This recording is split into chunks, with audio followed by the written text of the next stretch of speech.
Hello विद्यार्थियों, आज हम लोग इस वीडियो के माध्यम से क्लास 12वीं के लिए एक बहुत ही शानदार सब्जेक्टिव क्वेश्चन लेकर के आए हैं और यहाँ पर हम डिटेल में बात करेंगे। देखो, टॉपिक का नाम क्या होगा?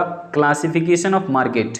तो पूछता है इसी ढंग से कि बाजार का वर्गीकरण कीजिए। अब बाजार को कैसे क्लासिफाई करेंगे, कैसे आप अलग अलग वर्गों में आप इसे रखेंगे। पिछली वीडियो में हमने डिस्कस कर दिया था कि मार्केट होता क्या है, मॉडर्न तरीके से मार्केट कैसे चल रहा है और किस ढंग से जो है वो इसकी अलग अलग विशेषताएं रखी गई हैं। मैंने डिटेल में आपको सारी चीज़ें समझा दिया था। अगर पिछली वीडियो को नहीं देखा है जाकर के जरूर देख लेना। पिछली वीडियो का लिंक हमने इस वीडियो के डिस्क्रिप्शन बॉक्स में भी दे दिया है और कमेंट सेक्शन में भी दे दिया है। चलिए यहाँ पर आते हैं। देखो, बाजार का वर्गीकरण का जब भी बात आता है तो हम लोग इसे अलग अलग आधारों पर बांट करके समझें तो ज़्यादा अच्छा लगता है। जैसे देखो, हम बाजार का वर्गीकरण यहाँ लिख चुके हैं, क्लासिफिकेशन ऑफ मार्केट। सबसे पहला बेसिस कौन सा है? On the basis of place, यानी कि स्थान के आधार पर। ठीक है। यहाँ पर दूसरा देखिए, on the basis of time, यानी कि समय के आधार पर। फिर क्या है? On the basis of competition, यानी कि प्रतियोगिता के आधार पर। फिर क्या है? On the basis of work, यानी कि कार्य के आधार पर। तो बाजारों को इस प्रकार से 4 कैटेगरी में बांटा गया है। On the basis of place, on the basis of time, on the basis of competition, on the basis of work. उम्मीद है समझ आ गया होगा कि हम आपसे क्या कह रहे हैं। अब देखते हैं यहाँ पर कि यहाँ जो प्लेस के बेसिस पर कहा गया है उसमें कौन कौन सा मार्केट शामिल होता है और यहाँ से आपको MCQs वगैरह भी पूछे जाएंगे। सो ध्यान रखिएगा, market has been divided into following 4 classes on the basis of place. स्थान के आधार पर बाजार को हम 4 भागों में देखने वाले हैं। ये 4 भाग में कौन कौन सा होगा? तो सबसे पहले है लोकल मार्केट, जिसे हम कहते हैं स्थानीय बाजार। ठीक है। दूसरा होता है रीजनल मार्केट, जिसे हम कहते हैं क्षेत्रीय बाजार या फिर प्रादेशिक बाजार। तीसरा है नेशनल मार्केट, यानी कि राष्ट्रीय बाजार। और चौथा है इंटरनेशनल मार्केट, यानी कि अंतर्राष्ट्रीय बाजार। तो इस तरह से हम स्थान के आधार पर बाजार के 4 प्रकार जानते हैं: स्थानीय बाजार, प्रादेशिक बाजार, राष्ट्रीय बाजार और अंतर्राष्ट्रीय बाजार। फिर से देखो, local market, regional market, national market, international market. किस बेसिस पर क्लासिफाई किया गया इनको? On the basis of place, यानी कि स्थान के आधार पर रखा गया है। तो चलिए सबसे पहले देखते हैं लोकल मार्केट होता क्या है। हम लोग बार बार जो है वो इस टर्म को बहुत बार सुन चुके होते हैं कि लोकल मार्केट से प्रोडक्ट आया है। ये होता क्या है जरा समझने की कोशिश करिए। लोकल मार्केट का मतलब स्थानीय बाजार। यहाँ पर खास करके ऐसे गुड्स को जो है ना खरीद बिक्री किया जाता है जो जल्दी खराब हो जाने वाली वस्तुएं होगी, ज़्यादा लंबे समय तक टिकेगा नहीं। मतलब साग सब्जी, दूध, दही, ये सब चीज़ें यहाँ पर खरीद बिक्री की जाती हैं। उम्मीद है समझ आ गया होगा। तो देखो यहाँ पर क्या कह रहे हैं, व्हेन द रिलेशनशिप बिटवीन किसमें buyers and sellers of a commodity is limited to a particular place. जब किसी खास स्थान तक ही सीमित रह गया, किसी प्रोडक्ट के लिए बायर एंड सेलर तो हैं लेकिन बस उसी एरिया के लिए ही स्पेशली केवल उसी एक छोटे से एरिया के लिए, तो यहाँ पर कहेंगे हम लोकल मार्केट। जैसे आप समझने की कोशिश करो कि यहाँ पर एक गांव है और इस गांव के अंदर में 2 लोग हैं। एक है रामू। कौन है? रामू है। इसके यहाँ पर ना दूध का उत्पादन होता है। मान लीजिए रामू के यहाँ पर क्या उत्पादन होता है? दूध का। ठीक है। इसके यहाँ पर क्या है? दूध है। ये रामू का घर है, तो रामू के यहाँ पर क्या उत्पादन होता है? दूध। और दूसरा ये है श्याम, SHYAM। और जैसे कि आपको पता है श्याम मतलब माखन चोर, कृष्ण कन्हैया। अब इनको चाहिए क्या भाई? इनको चाहिए दूध। ठीक है। ये कहाँ जाएंगे?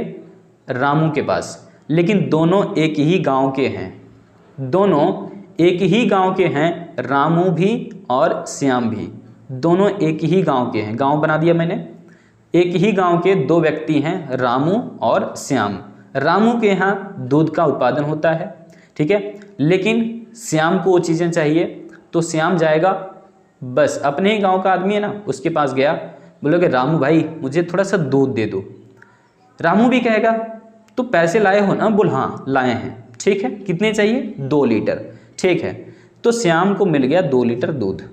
समझ पाए? श्याम ने वापस पैसे भी इन्हें दे दिया रामू को कि लो भैया अपना पैसा आप लेकर चलो। ठीक है। मतलब कि यहाँ पर दोनों में लेन देन हो चुका। दोनों एक ही गांव के रहने वाले थे। तो इस ढंग से दोनों के बीच में जो लेन देन हुआ है, तो यहाँ पर पक्का है दूध बेचने वाला कौन है, रामू। मतलब रामू क्या है यहाँ पर, रामू है सेलर, रामू क्या है, एक सेलर है, एक विक्रेता है। श्याम ने दूध को खरीदा, तो इसका मतलब श्याम क्या है यहाँ पर, बायर है, BUYER, बायर है। बायर कौन है, श्याम। सेलर कौन है, रामू। तो बायर एंड सेलर तो हो गए, और दोनों के बीच में पैसे का लेन देन भी हुआ, सामान का लेन देन भी हुआ, मतलब इकोनॉमिक ट्रांजेक्शन्स तो हुए ही, मतलब कि यहाँ पर मार्केट बन चुका है। ये जो मार्केट बना ना, इसी को कहेंगे लोकल मार्केट, क्योंकि एक ही गांव के दो इंसान थे, दैट मीन्स की लोकल मार्केट है ये। उम्मीद है समझ आ गया होगा। अब यहाँ पर देखो, यहाँ पर जनरली किस तरह की गुड्स मिलेंगे आपको, कह रहे हैं कि जनरली यानी कि सामान्यतः पेरिसेबल गुड्स यानी कि खराब होने वाली वस्तुएं, जो जल्दी नष्ट हो जाएगी वस्तुएं, लंबे समय तक आप उसे प्रिजर्व नहीं कर सकते। तो पेरिसेबल गुड्स लाइक मिल्क यानी कि दूध, दही, मछली, वेजिटेबल्स यानी कि साग सब्जियां, इसी तरह से आपकी मिठाइयाँ, ये सब जो है खरीद बिक्री की जाती है यहाँ पर लोकल मार्केट के भीतर। उम्मीद है समझ में आ गया। आपसे पूछेगा कि लोकल मार्केट में किस टाइप की गुड्स जो है खरीद बिक्री की जाती है, तो पेरिसेबल गुड्स यानी कि जो जल्दी खराब होने वाली वस्तुएं होती है, उसकी खरीद बिक्री लोकल मार्केट में की जाती है। जल्दी खराब हो जाएगा, दूध, दही, मछली, ये सब चीज़ें जो लेन देन होती है, साग सब्जी, ये सब होते हैं पेरिसेबल गुड्स। ध्यान रखना, जल्दी खराब होने वाली वस्तुएं लोकल मार्केट में खरीद बिक्री किया जाता है। यहाँ पर देखो नोट करके क्या लिखे हैं, in local market supply will be perfectly inelastic. क्यों भाई, क्योंकि यहाँ पर अगर पेरिसेबल गुड्स बिक रहे हैं ना, तो सप्लाई को बहुत ज़्यादा बढ़ाया नहीं जा सकता, बहुत ज़्यादा घटाया भी नहीं जा सकता प्राइस के अकॉर्डिंग। समझ पा रहे हैं, मतलब कि अगर मान लो कि रामू के यहाँ पर अगर मान लो एक गाय है जो कि 10 लीटर दूध देता है, ठीक है, रामू के यहाँ पर जो है वो गाय है जो कि 10 लीटर दूध देता है, देता नहीं देती है गाय 10 लीटर दूध देती है, तो इस प्रकार से श्याम को कितना मिल रहा था, 2 लीटर। तो यहाँ पर श्याम मैक्सिमम कितना ले सकता है, अगर ये मान लो रामू पूरा का पूरा दूध बेच ही देता होगा, तो श्याम अधिकतम कितना ले सकता है, 10 लीटर, जितना उत्पादन होता होगा। इससे ज़्यादा रामू के पास भी कोई ऑप्शन नहीं है। अगर श्याम इससे भी ज़्यादा डिमांड करता तो निश्चित तौर पर रामू मना कर देता कि भाई हम दे नहीं पाएंगे आपको, ठीक है, जो इतनी ज़्यादा सप्लाई कर पानी संभव नहीं है। तो इसीलिए कहते हैं कि लोकल मार्केट में जो भी वस्तु मिलती है उसकी जो सप्लाई बनेगी वो क्या होगी, परफेक्टली इनइलास्टिक होगी। तो ये बात हो गई समाप्त। चलते हैं आगे। दूसरा है रीजनल मार्केट यानी कि क्षेत्रीय बाजार। रीजनल मार्केट के अंदर में क्या होगा, कह रहे हैं कि when buyers and sellers of a commodity are limited to a particular region, जब एक क्षेत्र विशेष तक ही सिमट जाते हैं दो लोग मान लो, ठीक है, तो इसी तरह से हम समझ सकते हैं जैसे लोकल मार्केट था, तो थोड़ा सा एरिया इसका बड़ा होता है, बट समझो क्या कह रहे हैं, रीजनल, किसी क्षेत्र विशेष तक ही सीमित रह गया, इसको रीजनल मार्केट कह रहे हैं। फॉर एग्जांपल देखो, कह रहे हैं कि मोस्ट ऑफ द है ना फिल्म प्रोड्यूसर, इनके कुछ खास भाषाओं में बनी होती है फिल्में, जैसे कि रीजनल लैंग्वेजेस में बनी होती है। इंडिया के अंदर में आप देखेंगे मिल जाएगा आपको नमूना, ठीक है, तो have their regional market only, ठीक है। तो इस तरीके से हम समझ सकते हैं कि रीजनल मार्केट में जो है वो इस तरह की वस्तुएं खरीद बिक्री की जाती होंगी।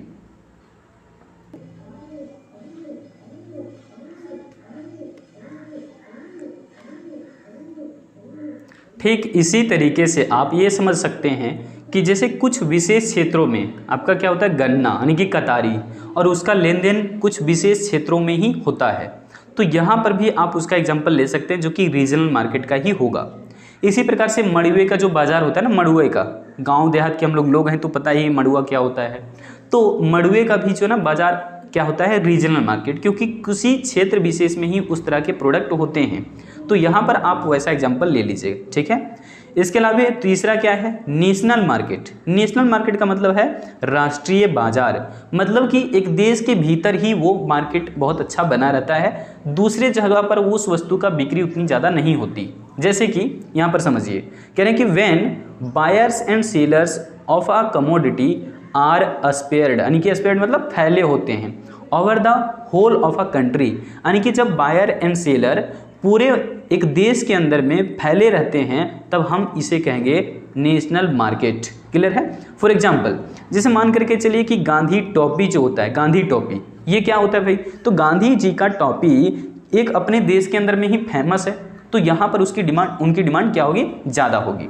इसी ढंग से हिंदी किताब का जो मार्केट होगा वो हिंदी चूंकि ज़्यादा भारत में ही बोली जाएगी इस प्रकार से, तो निश्चित तौर पर यहाँ पर उसकी डिमांड ज़्यादा होती है, चूंकि यहाँ के लोग ज़्यादातर हिंदी बोलते हैं, स्वाभाविक सी बात है। बेंगल्स यानी कि चूड़ियों का बाजार, सिंदूर का बाजार, ये सब क्या होता है भारत में चूंकि ज़्यादा प्रचलन में रहती हैं, तो इसलिए यहाँ पर डिमांड उसकी ज़्यादा अच्छी खासी होती है। तो नेशनल मार्केट में ये सब होगा चूंकि अपने देश में ही इसका डिमांड बना रहता है। यहाँ पर देखिए, is found in whole of the India, पूरे भारत में इस तरह की जो है वस्तुएं मिल जाएंगी आपको और खरीद बिक्री आसानी से लोग करते हैं। Their demand is not generally found outside India, इन सभी चीज़ों की डिमांड जनरली भारत के बाहर नहीं होता उतनी ज़्यादा मात्रा में, बहुत कम, लगभग 9 के बराबर समझ लीजिए। तो इसी वजह से ये क्या होंगे, अपने देश के भीतर ही डिमांड हो रहे हैं, दूसरे देश में इसकी डिमांड होती नहीं है, तो यहाँ पर ये नेशनल मार्केट बन के रह जाएगा। ठीक है, so we can say that, इसलिए हम कह सकते हैं कि market of this commodities is national, यानी कि इन सभी वस्तुओं का बाजार क्या है, राष्ट्रीय बाजार है। अब चौथा जो है उसको कहते हैं हम लोग इंटरनेशनल मार्केट, यानी कि अंतर्राष्ट्रीय बाजार। अब ये अंतर्राष्ट्रीय क्या हो जाएगा भाई, मतलब कि हम लोग यहाँ पर समझेंगे कि एक देश का प्रोडक्ट दूसरे देश में भी पहुँच रहा है, मतलब कि बायर कहीं और का है, किसी और कंट्री का, सेलर किसी और कंट्री का है, जैसे समझिए कह रहे हैं कि when buyers and sellers of a commodity are spread over the whole of world, मतलब पूरी दुनिया के भीतर, पूरी दुनिया में बायर एंड सेलर किसी एक कमोडिटी का फैले होते हैं पूरी दुनिया में, तो हम इसे कहेंगे क्या, इंटरनेशनल मार्केट, यानी कि अंतर्राष्ट्रीय बाजार।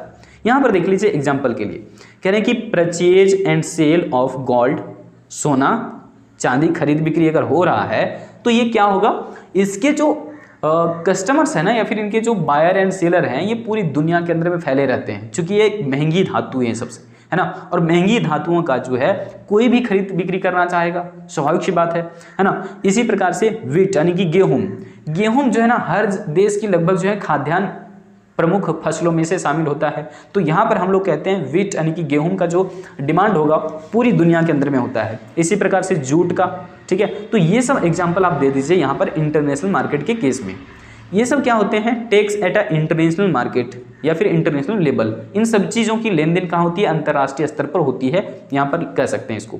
So market of this goods will be called international market, यानी कि इन सभी वस्तुओं का जो बाजार होगा वो क्या कहलाएगा, अंतर्राष्ट्रीय बाजार कहलाएगा। अब हम लोग देखने वाले हैं यहाँ पर दूसरा बेसिस, है ना, market has been divided into the following 4 classes, 4 वर्गों में हम लोग देखने वाले हैं, लेकिन किस आधार पर, on the basis of time, यानी कि समय के आधार पर बाजार को हम यहाँ 4 भाग में देखने वाले हैं। देखिए, पहला डेली मार्केट यानी कि दैनिक बाजार, दूसरा क्या है, शॉर्ट पीरियड मार्केट यानी कि अल्पकालीन बाजार, ठीक है, तीसरा क्या है, लॉन्ग पीरियड मार्केट यानी कि दीर्घकालीन बाजार, और लास्ट क्या है, सेकुलर मार्केट, जिसे आप वेरी लॉन्ग रन मार्केट कह सकते हैं। मतलब कि यहाँ पर बाजार के भी 4 प्रकार देखने को मिला। पहला डेली मार्केट, जिसे दैनिक बाजार कहते हैं, इसको वेरी शॉर्ट रन मार्केट भी कह सकते हैं। दूसरा है शॉर्ट पीरियड मार्केट, जो कि कुछ दिनों के लिए मार्केट लगता है। उसके बाद है लॉन्ग रन मार्केट, जो कि एक लंबे समय के लिए बाजार लगा है। और एक होता है सेकुलर मार्केट, जो कि बहुत लंबे समय के लिए मार्केट लगा होता है। अब देखते हैं इसको हम लोग ठीक ढंग से, देखो एक एक करके समझिए। डेली मार्केट क्या होता है, डेली मार्केट हम लोग किसको कहते हैं, हिंदी में कहते हैं इसको दैनिक बाजार। कह रहे हैं कि when the supply of a commodity remains fixed in the market, यानी कि यदि किसी वस्तु का पूर्ति बिल्कुल तय है, उसको उस दिन बढ़ाया भी नहीं जा सकता, घटाया भी नहीं जा सकता। वो कहते हैं ना, बढ़ाया भी नहीं जा सकता, घटाया भी नहीं जा सकता। अगर सप्लाई, तो समझ लीजिए सप्लाई क्या है, इनइलास्टिक बना हुआ है। तो इसलिए हम इसको कहते हैं डेली मार्केट, क्योंकि यहाँ पर सप्लाई फिक्स है। जैसे दूध, दही, साग सब्जी, इनके सप्लाई को बहुत ज़्यादा बढ़ाया या घटाया नहीं जा सकता, क्योंकि ये एक नेचुरल तरीके से प्राप्त होता है और हम इनकी पूर्ति को बहुत ज़्यादा बढ़ा या घटा नहीं सकते हैं। समझ आया या नहीं? कहेंगे सर दूध तो बढ़ा सकते हैं केमिकल मिला करके, तो वो वाला नहीं चलेगा। यहाँ पर नेचुरल तरीके से जो दूध आप क्रिएट करते हैं या निकालते हैं, वो वाले दूध का हम बात कर रहे हैं। या आपका जो फसल है ना, खाने पीने की वस्तुएं हैं, मुख्य रूप से अनाजें, ये सब का सप्लाई क्या रहता है, फिक्स रहता है एक सर्टेन पीरियड ऑफ टाइम तक। इसलिए इनका जो मार्केट डिमांड बनेगा वो हमारा डेली मार्केट का हिस्सा होगा। ठीक है, देखो यहाँ पे क्या कह रहे हैं, this market is called also called very short run market. मैंने पहले ही कहा कि डेली मार्केट का दूसरा नाम है वेरी शॉर्ट रन मार्केट, यानी कि अति अल्पकालीन बाजार। इन सच अ मार्केट, इस तरह के बाजार में क्या होते हैं, पेरिसेबल गुड्स आर परचेज्ड, खरीदा जाता है एंड बेचा भी जाता है, such as the fish market, यानी कि मछली का बाजार, दूध का बाजार, वेजिटेबल्स यानी कि साग सब्जी का बाजार, न्यूज़पेपर, ये भी हम लोग रोज़ रोज़ परचेज करते हैं। तो यहाँ पर पेरिसेबल्स गुड्स जो यानी कि खरीद बिक्री की जाती है खास करके डेली मार्केट के अंदर में। और जब हमने आपको बताया था on the basis of place, तो कहा था लोकल मार्केट में जो है पेरिसेबल गुड्स बिकता है। तो लोकल मार्केट में पेरिसेबल गुड्स बिकता है, डेली मार्केट में पेरिसेबल गुड्स बिकता है, समझ गए होंगे। रोज़मर्रा की ज़िंदगी के लिए जो प्रोडक्ट चाहिए होगा वो आपको कहाँ मिलेगा, डेली मार्केट में, ठीक है ना। देखो यहाँ पे नोट किया हुआ है क्या, in very short period market, यानी कि डेली मार्केट के अंदर में supply will be perfectly inelastic, यानी कि डेली मार्केट में जो भी प्रोडक्ट बिक रहा है उसकी सप्लाई हम बहुत ज़्यादा बढ़ा या बहुत ज़्यादा घटा नहीं सकते हैं। क्लियर हो गया होगा। चलिए आगे बढ़ते हैं हम। एक है क्या आपका short period market. Short period market का मतलब क्या है, यहाँ पर मार्केट तो लगा है लेकिन 2-4 दिनों के लिए लगा हुआ है, 2-4 दिनों के लिए, 2 दिन के लिए, 4 दिन के लिए, 10 दिन के लिए, 20 दिन के लिए, मतलब कुछ स्पेसिफिक टाइम के लिए ही लगा हुआ है। यहाँ पर बहुत लंबे समय के लिए मार्केट नहीं है। जैसे कि छठ के समय में सूप दौरे का डिमांड जो होता है वो कहाँ होगा, शॉर्ट पीरियड मार्केट में। अभी होली आ रही है तो होली में रंगों का बाजार जो होगा वो आपका होगा शॉर्ट रन मार्केट। इधर जो है डेफिनेशन हम नहीं लिखेंगे क्योंकि यहाँ पर से आपको जो है सवाल ऐसे नहीं किया जाएगा डेफिनेशन बेस्ड, आपसे किया जाएगा एग्जाम्पल बेस्ड क्वेश्चन। तो आप कंसेप्ट को समझने की कोशिश करना। शॉर्ट पीरियड मार्केट के अंदर में क्या हम लोग जानते हैं, मतलब सूप दौरे का डिमांड छठ के समय में क्या होता है, शॉर्ट पीरियड मार्केट। दीपावली में दिए का बाजार क्या होगा, शॉर्ट पीरियड मार्केट। होली में रंगों का बाजार क्या होगा, शॉर्ट पीरियड मार्केट। समझ गए होंगे कि शॉर्ट पीरियड मार्केट में क्या होता है। रक्षाबंधन में राखी का बाजार, राखी कैसे बोल सकते हैं भैया, है ना, भैया मेरे राखी के बंधन को निभाना, है ना, शॉर्ट पीरियड मार्केट होता है। मतलब राखी का बाजार हो, दीपावली में पटाखे का बाजार हो। अभी देखिए जैसे है ना राम जन्मभूमि में क्या हुआ भैया, है ना, तो भव्य एकदम मंदिर बना, लोग घरों में दीपावली की तरह जो है दिए जलाए। तो दिए का डिमांड जो दीपावली में होता है वो क्या होता है, वेरी शॉर्ट रन मार्केट, यानी कि सॉरी वेरी शॉर्ट रन नहीं बल्कि शॉर्ट रन मार्केट। इसी प्रकार से अचानक से भी दिए का डिमांड बढ़ा, है ना, क्योंकि घर घर में लोग दिए जलाने लगे, है ना। तो इस ढंग से समझिए कि शॉर्ट रन मार्केट या शॉर्ट पीरियड मार्केट में उस तरह की प्रोडक्ट बिकती है जो कि 2-4 दिन के लिए ही मार्केट लगने हैं। अब यहाँ पर देखो लॉन्ग पीरियड मार्केट के अंदर क्या क्या आएगा, लगभग वो तमाम चीज़ें हैं जो भारी भरकम मशीनें हैं, जैसे कि बाइक का डिमांड कहाँ होगा, लॉन्ग पीरियड मार्केट के अंदर में बाइक का डिमांड, ठीक है। इसी तरीके से आप और भी चीज़ें ले सकते हैं मशीन के तौर पर, है ना, जैसे कि पानी चलाने के लिए जो टूल पंप इस्तेमाल किया जाता है किसानों के द्वारा, वो भी क्या होते हैं, लॉन्ग रन मार्केट होते हैं। तो इस तरीके से आप जो है एग्जाम्पल यहाँ पर ले सकते हो।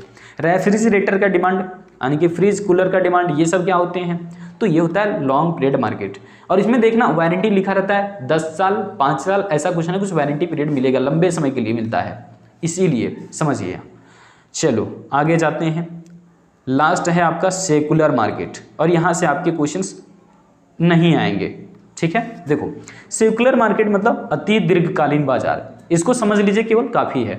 कह रहे हैं कि अ सेकुलर मार्केट में क्या होगा, is one whose time period is so long, बहुत लंबे समय के लिए मार्केट लगा है। The supply may be fully changed by changing capital and other factors of production according to change in consumers demand, their taste, habit and fashion.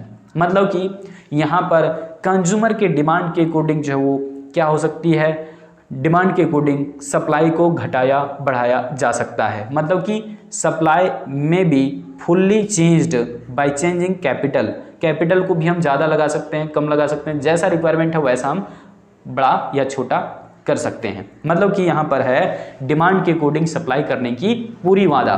हम कहते हैं ना कि हमारा वादा, हम देंगे आपका साथ, हम लेकर के आ रहे हैं इस चीज़ को, और आपको जो है वो लिमिटेड टाइम में हम सप्लाई जरूर कर देंगे। मतलब कि जो वादा किया जाता है है ना, वो वाली बात यहाँ पर होती है। नहीं तो फिर हो जाएगी वादा ना तोड़ भाई, है ना।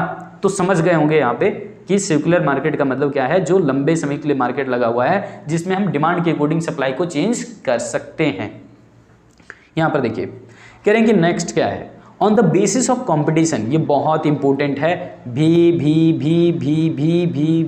आई कर लेना, बहुत इंपॉर्टेंट है। On the basis of competition, प्रतियोगिता के आधार पर बाजार के दो प्रकार हैं। मुख्य रूप से देखिए कौन कौन सा, परफेक्ट कंपटीशन मार्केट मतलब पूर्ण प्रतियोगिता बाजार, और एक है इम्परफेक्ट कंपटीशन मार्केट यानी कि अपूर्ण प्रतियोगिता बाजार। अब ये दोनों हैं क्या, पहले हम इसके छोटे छोटे अंश तरीके से आपको डेफिनेशन बता देते हैं, फिर हम अगली वीडियो से ही आपको दोनों के लिए अलग अलग वीडियो देने वाले हैं, ठीक है ना। मोनोपोली के लिए अलग, परफेक्ट कंपटीशन के लिए अलग, उस तरीके की बात हम लोग करेंगे अगली वीडियो में। यहाँ पर समझिए परफेक्ट कंपटीशन मार्केट क्या है, कह रहे हैं कि it refers to a market situation in which there are large number of buyers and sellers selling homogeneous product at uniform price. बहुत इंपॉर्टेंट बात है, ध्यान से समझिए, फिर से कह रहे हैं, बहुत इंपॉर्टेंट क्वेश्चन है। परफेक्ट कंपटीशन मार्केट से आपको सवाल पूछेगा ही पूछेगा। सो यहाँ पर हम परफेक्ट कंपटीशन मार्केट का डेफिनेशन देख रहे हैं क्या, कि it refers to a market situation in which there are large numbers of buyers and sellers selling homogeneous product. Homogeneous का मतलब समरूप वस्तुएं बेची और खरीदी जाती है। किन लोगों के बीच में सब चल रहा है, तो कह रहे हैं large number of buyers and sellers. यहाँ पर बायर भी अधिक हैं, खरीदने वाले भी अधिक हैं और बेचने वाले भी अधिक हैं। कहाँ पर, परफेक्ट कंपटीशन मार्केट के भीतर। यहाँ पर लार्ज नंबर में है बायर भी एंड सेलर भी। और किस चीज़ को बेच खरीद रहे हैं ये, तो होमोजीनियस प्रोडक्ट को, मतलब कि समरूप वस्तुओं की खरीद बिक्री यहाँ होती है। वस्तु का नाम, आकार, बनावट, स्वाद, ये सब में कोई भिन्नता यहाँ पर नहीं है, सब प्रोडक्ट सेम टू सेम है। On the basis of quantity, on the basis of quality, product क्या है, same to same at uniform price. एक समान कीमत पर ये जो है वो सब कुछ सेम टू सेम है, ठीक है। मतलब कि सेम यहाँ पर कमोडिटी है तो सेम प्राइस होगा, स्वाभाविक सी बात है। इन रियलिटी, वास्तव में देखा जाए तो perfect competition has never existed, मतलब पूर्ण प्रतियोगिता बाजार कभी एग्जिस्ट करता ही नहीं है वास्तविक जीवन में। समझ गए या नहीं, नहीं समझ आया तो इसके लिए हम बहुत सारे ऑप्शंस लेकर के चलेंगे नेक्स्ट वीडियो में, जहां पर हम आपको कई तरह से जो है समझाने की कोशिश करेंगे, चूंकि है बहुत इंपॉर्टेंट। यहाँ पर देखो इम्परफेक्ट कंपटीशन मार्केट मतलब अपूर्ण प्रतियोगिता बाजार। अब यहाँ पर ये जो है वो चूंकि आपको समझना जरूरी है कि इम्परफेक्ट के अंदर में कई सारी कैटेगरी है, कई सारी कैटेगरी है, तो वो वाला बात आपको जानना ज़्यादा ज़रूरी है। सो यहाँ पर हम रख देते हैं तो ज़्यादा अच्छा रहेगा आपके लिए, क्योंकि नेक्स्ट वीडियो से हम लोग बात करने वाले हैं कि परफेक्ट कंपटीशन मार्केट क्या है और इसके कैरेक्टरिस्टिक पर डिटेल में बात करेंगे। फिर जानेंगे हम लोग मोनोपोली क्या होता है और मोनोपोलिस्टिक क्या होता है, जो कि इम्परफेक्ट कंपटीशन का ही दो कैटेगरी हम लोग देखने वाले हैं। तो आज की इस वीडियो में हम रख देते हैं इतना ही, मिलते हैं फिर से हम अगली वीडियो में। जय हिंद।